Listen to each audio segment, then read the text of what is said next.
Et 3, 2, 1, action! Etsy!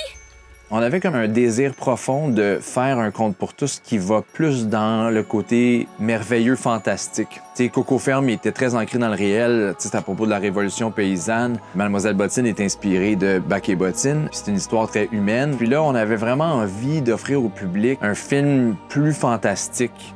Ma belle-mère est une sorcière, c'est un peu le conte pour tous parfait parce que il y avait vraiment tous les éléments, l'histoire familiale, le protagoniste héros de 12 ans qui combat les forces extérieures et évidemment on rit, on pleure. C'était comme un très beau terrain de jeu qui s'offrait à nous avec cette histoire-là. 3, 2, 1, action! C'était tellement riche déjà au scénario, l'univers visuel, le Winnebago, le personnage de la sorcière, le personnage de Dalloway dans le backstory de sa buanderie, tout ça. Il y avait tellement d'éléments de mise en scène avec lesquels jouer que, tu sais, c'est sûr, c'est super inspirant. Mais là, j'ai sûr que je me suis nourrie de tous les films imaginables de sorcières. Puis la question, c'était comment qu'on réinvente la sorcière. Tu sais, on voulait pas avoir la méchante sorcière qu'on a vue des centaines de fois. On avait vraiment un désir créatif d'ancrer cette histoire-là dans le réel. Pas juste dans un monde fantaisiste, c'était super important. Puis j'envoyais plein de références à mes chefs de département. Donc, je travaillais avec Marie-Pierre Fortier, qui est une directrice artistique exceptionnelle, Barry Russell à la direction photo, puis Gabrielle Lausier au costume aussi. Fait qu'on était vraiment un petit noyau créatif, hyper uni dès le début, à s'envoyer plein d'idées puis à construire tout ça.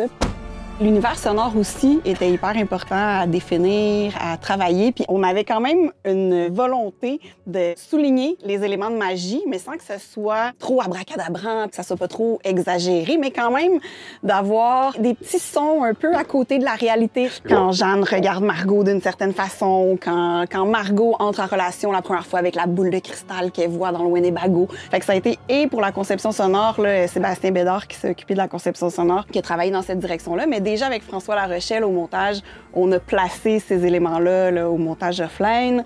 Puis, ben, on a eu la chance d'avoir la composition musicale par Sei Nakauchi-Pelletier. Puis, Sei a été, dès le début du montage offline, à nous envoyer quelques maquettes. Il a travaillé avec les ondes Martenot. Donc, on a vraiment des petites notes flottantes qui restent en tête au fil du film. Il y a des voix qu'il a utilisées comme un instrument. Donc, on n'est pas sûr si ce sont vraiment des voix opératiques qu'il a comme un peu traité comme un instrument de musique. En tout cas, c'était vraiment impressionnant à voir.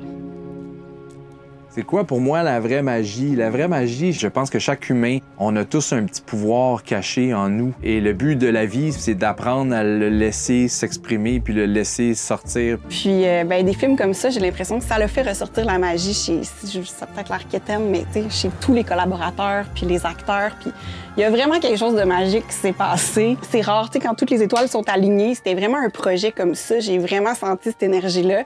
Fait que moi, j'ai été portée par la magie pour réaliser ce film-là, je pense.